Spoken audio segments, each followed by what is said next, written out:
છેલ્લા કેટલાક વર્ષોમાં સંબંધો તૂટતા જાય છે, તોડવામાં આવી રહ્યા છે. લોહીના સંબંધની કોઈ કિંમત નથી રહી, કોઈ મોલ નથી રહ્યું.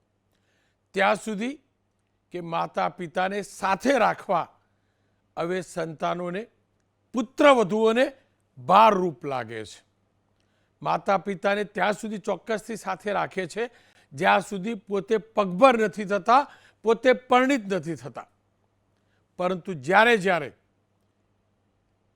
આ સંતાનો પાસે કોઈને કોઈ પ્રકારની માતા પિતાની સંપત્તિ આવી જાય છે, માતા પિતાને વૃદ્ધાશ્રમ તરફ જવા મજબૂર કરે છે, ધકેલે છે સંતાનો. અનેક કિસ્સા સામે આવે છે અને દરેક વડીલની દર્દભરી દાસ્તાન હોય છે. જ્યારે જ્યારે જે તે વૃદ્ધાશ્રમની અંદર કોઈ પણ વડીલનું એડમિશન થતું હશે અથવા વડીલને રાખવામાં આવતા હશે, એમના આપણે વિડીયો જોઈએ છીએ, એમની સાથે વાત કરીએ છીએ, હૈયું કંપી જાય છે. કારણ કે એમને જીવતે જી મારનારા પારકા નહીં પણ પોતાના હોય છે, ખુદે જણેલા હોય છે. અત્યાર સુધી અનેક કિસ્સા આપણે એવા જોયા કે દીકરાઓ અને પુત્રવધુઓ માતા પિતાને મજબૂર કરે છે વૃદ્ધાશ્રમમાં જવા માટે અથવા વૃદ્ધાશ્રમમાં મૂકી આવે છે. આજે દર્દભર્યો કિસ્સો સુરતનો છે, જેમાં તમને જાણીને દુઃખ થશે. એક દીકરી, એક ડિવોર્સી દીકરીએ પોતાની માતાને વૃદ્ધાશ્રમ જવા મજબૂર કર્યા છે. કારણ શું?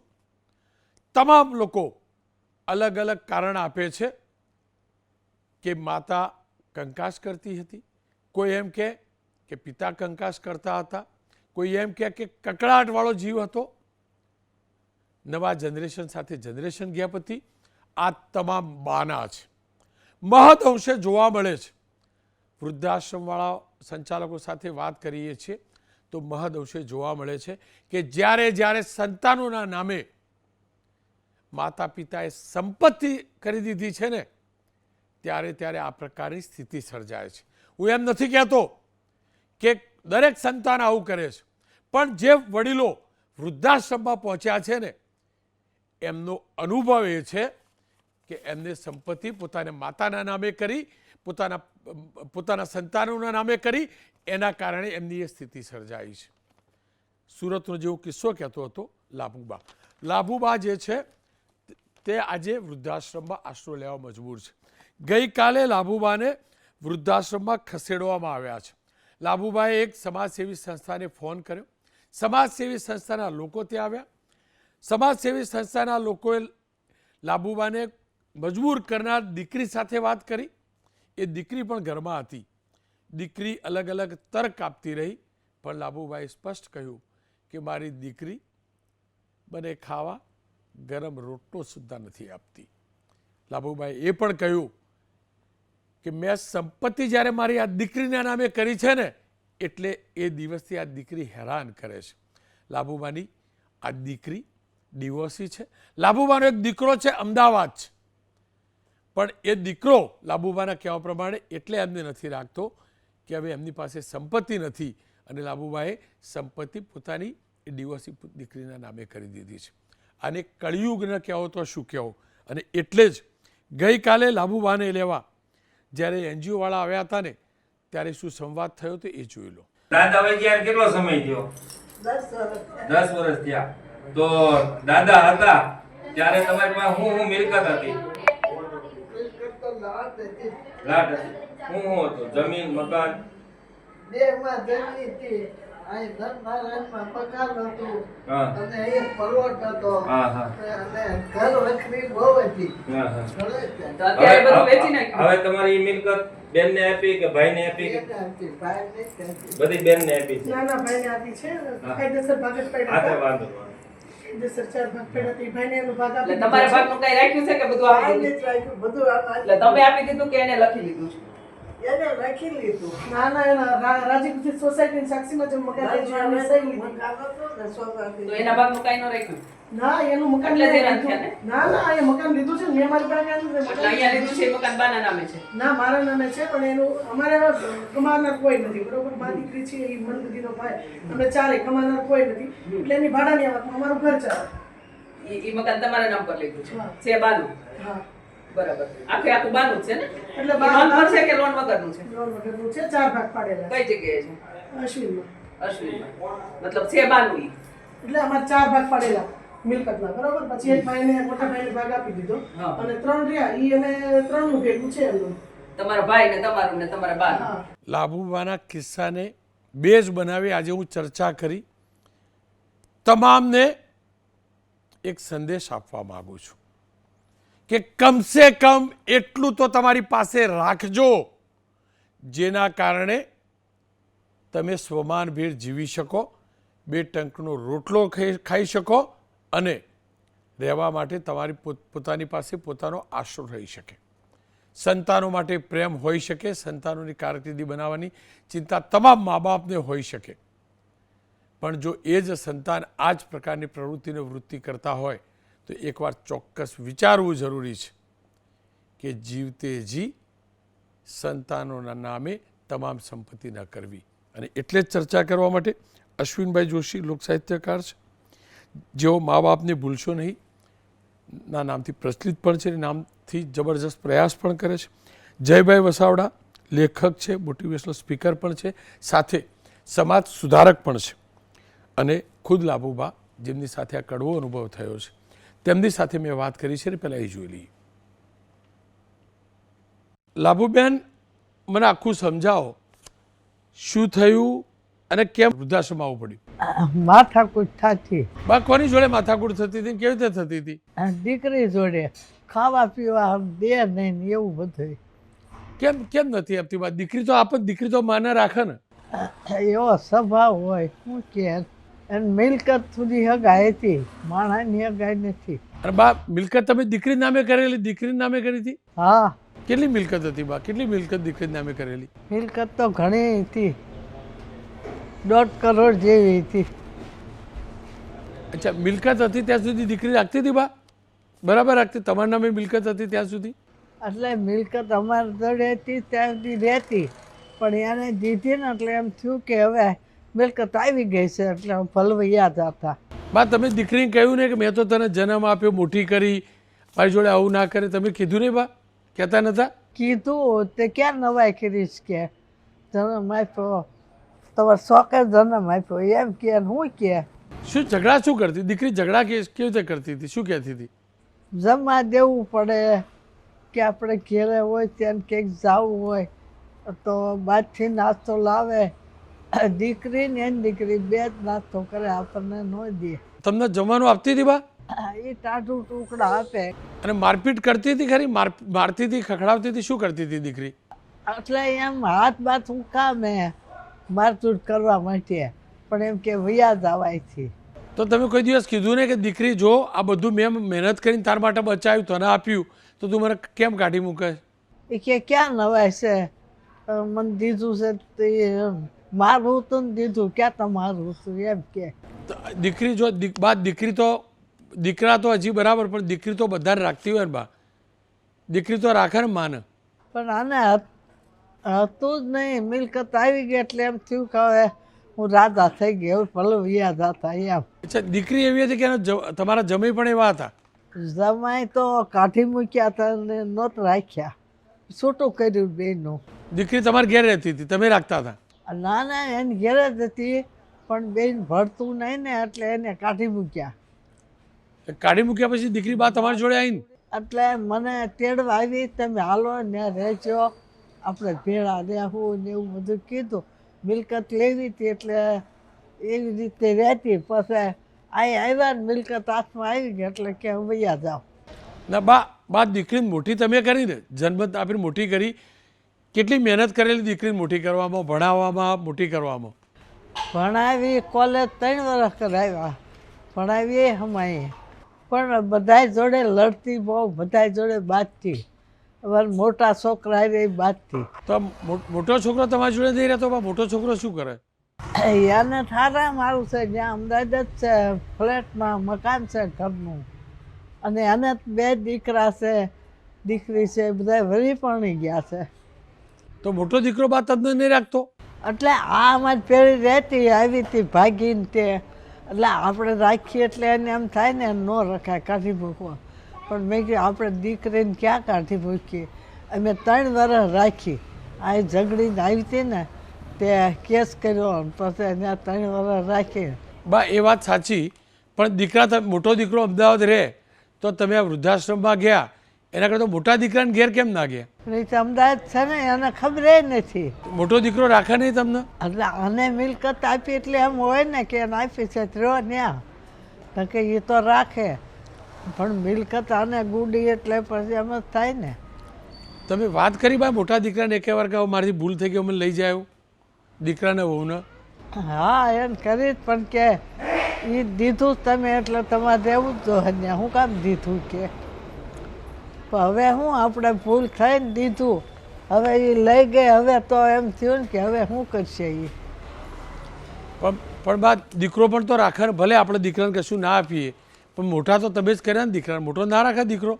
મોટાને કીધું તું કે આમ કરે, ભલે કરે કે જબરદસ્તી રહ્યો કે.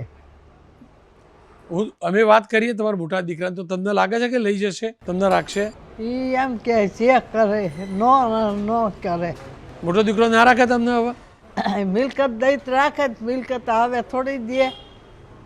પણ બા મા તો મા હોય ને, મિલકત હોય કે ના હોય, મા તો મા હોય ને, દીકરો કેમ ના રાખે? હું મારી માને કેમ ના રાખું?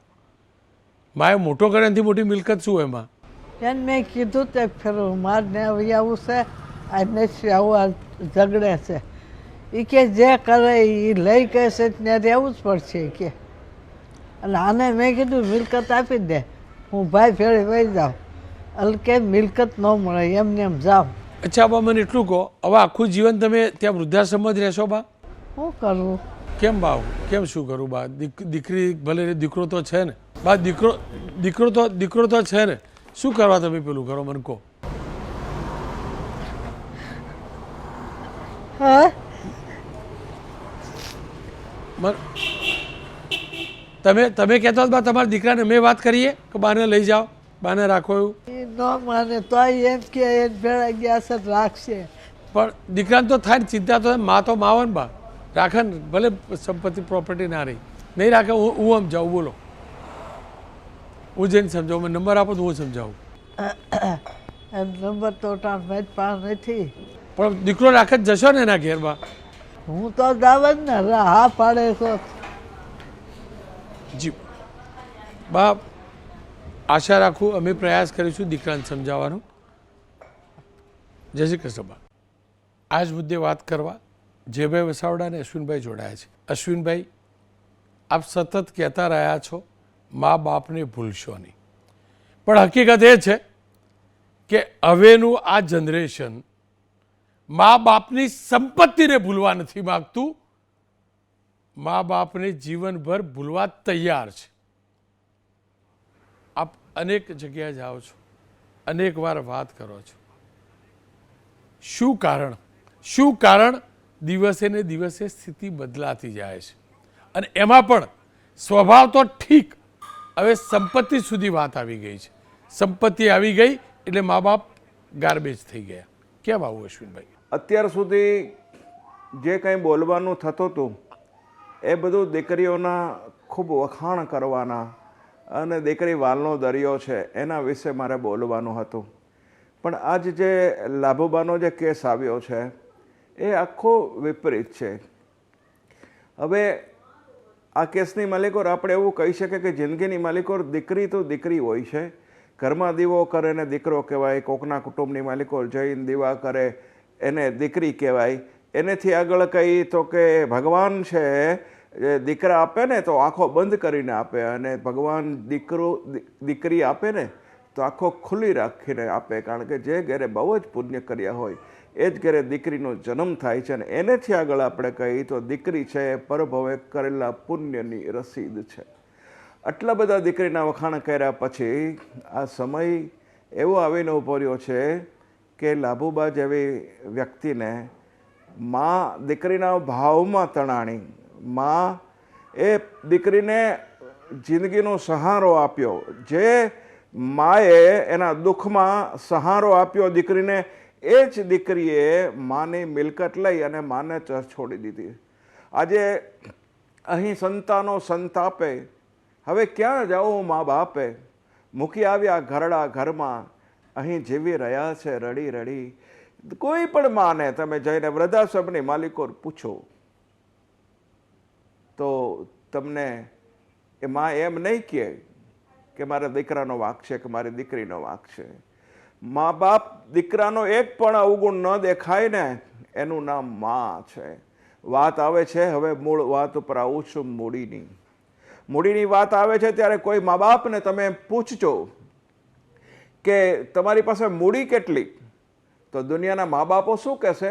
મારા 2 દીકરા અને મારી 2 દીકરી એ મારી મૂડી છે. જે મા બાપો સંતાનોને મૂડી ગણે છે એ સંતાનો હવે મા બાપની મૂડી ગણવા માંડ્યા છે સાહેબ. એમાં દીકરા માટે કદાચ થોડું પણ આપણે પહેલાં કંઈક કહેતા હતા, પણ દીકરીઓ માટે તો કોઈ દી નહોતા બોલતા સાહેબ. દીકરી સમર્પણ છે, દીકરી ત્યાગ છે, દીકરી પ્રેમનું પાત્ર છે, દીકરી સ્નેહની સરિતા છે. આ શબ્દો ક્યાંક હવે કેમ ખોટા પડે છે સાહેબ? બહુ દુઃખ છે. દીકરીને અમે વાલનો દરિયો કહી છે સાહેબ. એવી દીકરી જ્યારે વૃદ્ધાવસ્થાએ માને જરૂર હોય, જે માએ દીકરીને ટેકો કરી, પોતાની સાથે રાખી, પોતાના દીકરાની સાથેના સંબંધોને બગાડી અને એમ કહેવાય છે કે પોતાની તમામ મૂડી મિલકત દીકરીને આપી દીધી. એને એક જ આશા હતી કે મારી પાછલી જિંદગી સરસ રીતે નીકળી જાય. અહીંયા એક સંદેશો પણ આ સમાજને આપવાની ઈચ્છા થાય છે અને એક કાવ્યના રૂપમાં કહું છું કે લખી આપ્યો પુત્રને સઘળું કારણ આજ નડ્યું.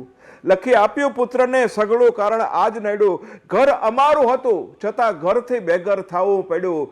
લાજ આબરૂ ઢાંકવા પુત્રોને વહુઓ સામે ઝૂકવું પડ્યું. નથી જતા કોઈના મા બાપ વૃદ્ધાશ્રમમાં શોખથી, પણ એ તો જાય છે ઓલા કપૂત સંતાનોના કોપથી. અહીંયા પણ એ વાત સાચી છે. મરણ મૂડી તમારી પાસે રાખજો. તમે કહો છો કે મારા માતા અને પિતાના સ્વભાવ બરાબર નથી.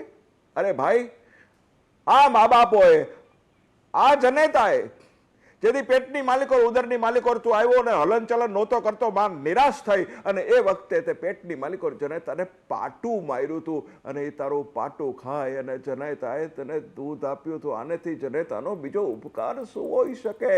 આ જનેતાએ દુનિયાના મોત શોક જોવા માટે જેથી તું એના ગર્ભમાં આવ્યો તેથી ગર્ભપાત ન કરાવ્યો અને તને દુનિયા દેખાડી. આનેથી બીજો ઉપકાર મા બાપનો શું હોઈ શકે? મા બાપનો સ્વભાવ બરાબર નહોતો.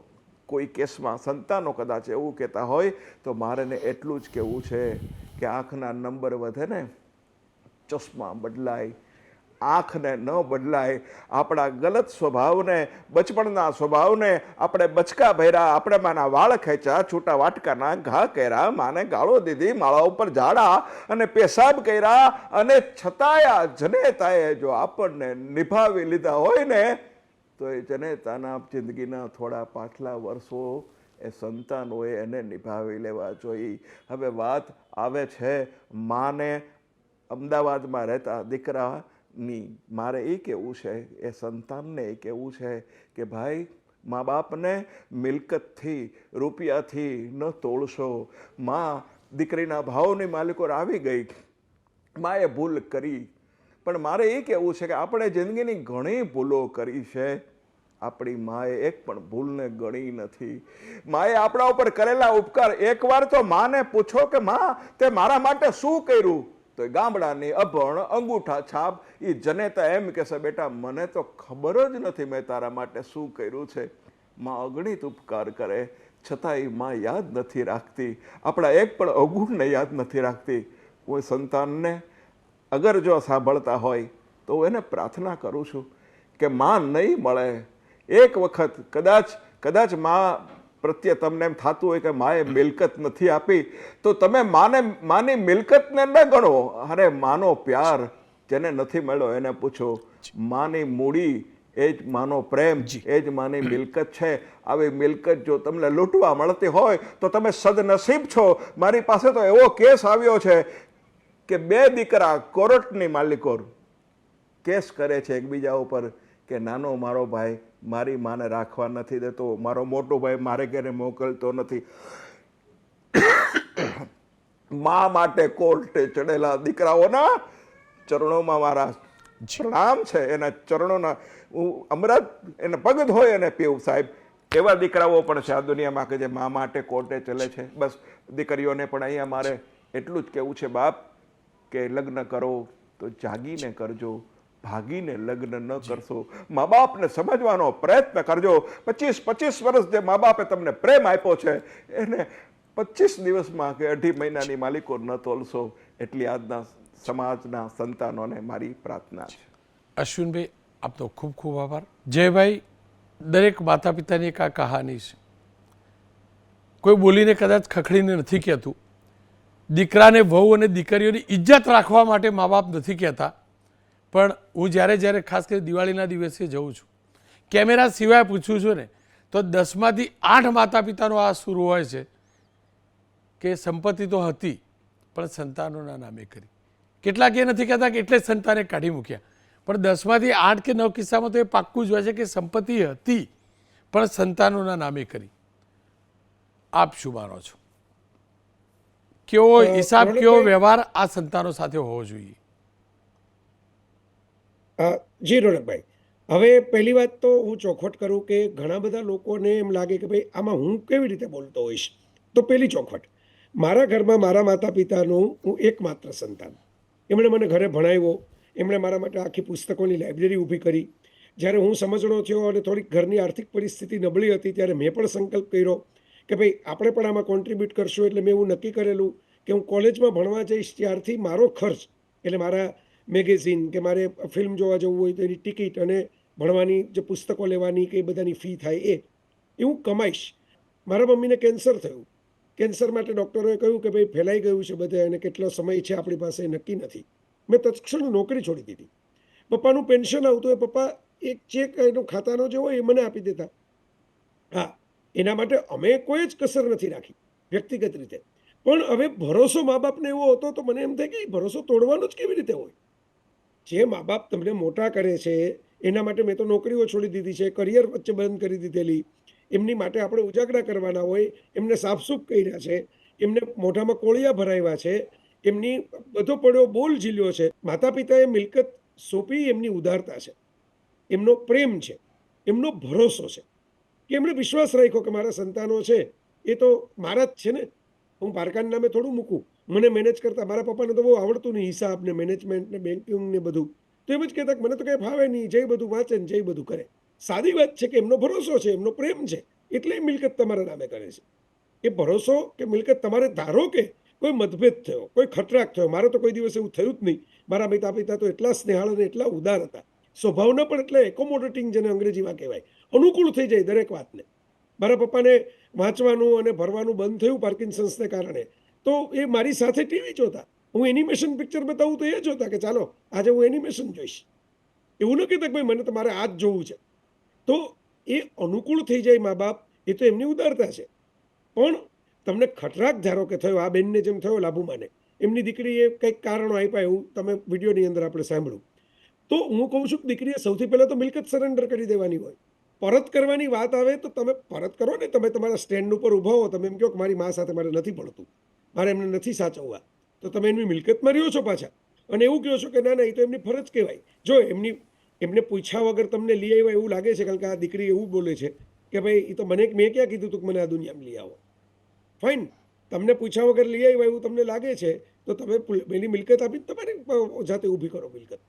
હવે તો તમે મોટા થઈ ગયા ને, હવે તો આ દુનિયા તમારી છે એમ તમે માનો છો ને, મા બાપની નથી એમ તમે માનો છો. મા બાપે તમારી સાથે અન્યાય કર્યો એવું તમે માનો છો.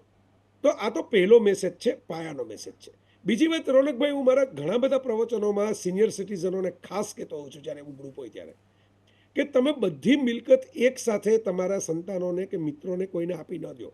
આપણે આવા બાગબાન ને નટ સમ્રાટ જેવા પિક્ચરોમાં પણ આ કહાણી આવી ગઈ છે, એટલે આજકાલની નથી, ઘણી જૂની છે. તમે એક સાથે બધું શું કામ આપી દો? હપ્તે હપ્તે આપો.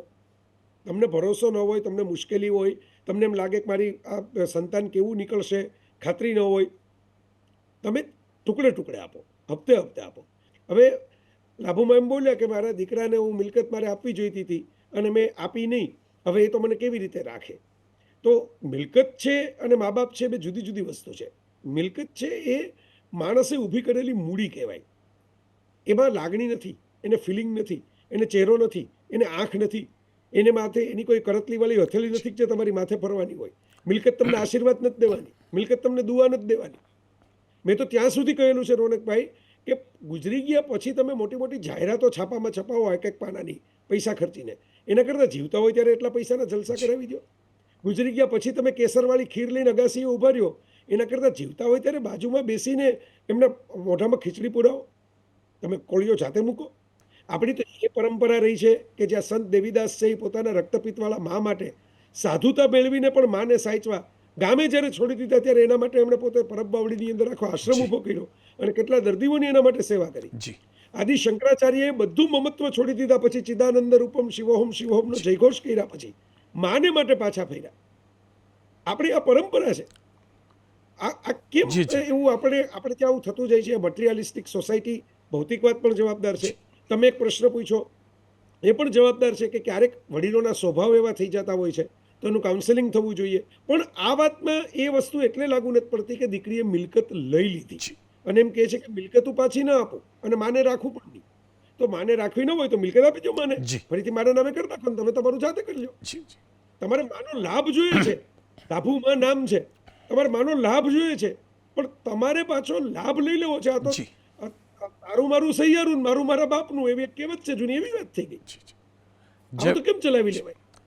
જયભાઈ, આપનો ખૂબ ખૂબ આભાર. હકીકત એ છે માં આપણને જન્મ આપે છે ને આ સૃષ્ટિ ઉપર, એ દિવસથી જ સૌથી મોટી મૂડી આપણા માટે છે. આપણને પૃથ્વી આપે છે, આપણને જમીન આપે છે. માના થકી, પિતાના થકી આ પૃથ્વી ઉપર, આ સૃષ્ટિ ઉપર આપણું અસ્તિત્વ છે. પણ આપણે બદલાઈએ છીએ. આપણું દિલ દિમાગ પ્રદૂષિત થયેલું છે. કદાચ એ જ કારણ છે મા અને પિતા, વડીલોના વાતોને આપણને કંકાસ અને કકળાટ દેખાવા લાગે છે. હકીકત એ છે કકળાટ અને કંકાસના નામે આપણે બાનું શોધીને માતા પિતાને દૂર થવા મજબૂર કરીએ છીએ, દૂર થવા મજબૂર કરીએ છીએ. હાથ જોડીને માતા પિતાઓની વિનંતી છે, કારણ કે આવા નફટ દીકરા દીકરીઓ નથી સુધરવાના, ત્યારે હાથ જોડીને વડીલોને વિનંતી છે, બધું કરજો પણ કમસે કમ જીવનભર જીવી શકાય, સ્વમાનભેર જીવી શકાય, 2 ટંકનો રોટલો મળી શકે, જરૂર પ્રમાણે દવાનો ખર્ચો બચી શકે, અંતિમ ક્રિયા સમયે પણ દીકરાઓ દૂર રહે ને તો એટલી પૂંજી તો હોય કે આપણે ઠાઠડી લાવી શકીએ આપણા માટે. મૃત્યુ પછીની વિધિ માટે પણ દીકરાએ રૂપિયો ન ખર્ચવો પડે ને એવું આયોજન કરજો. એક પણ રૂપિયો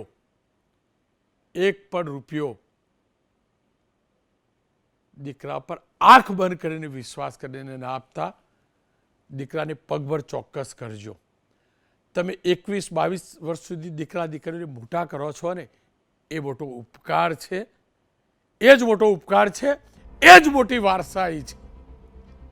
હા, ઢળતી ઉંમરે વસિયત ચોક્કસથી લખીને જજો, પણ ઢળતી ઉંમર પહેલા ભૂલથી પણ વારસાઈ સંપત્તિના સ્વરૂપમાં ક્યારે ના આપો.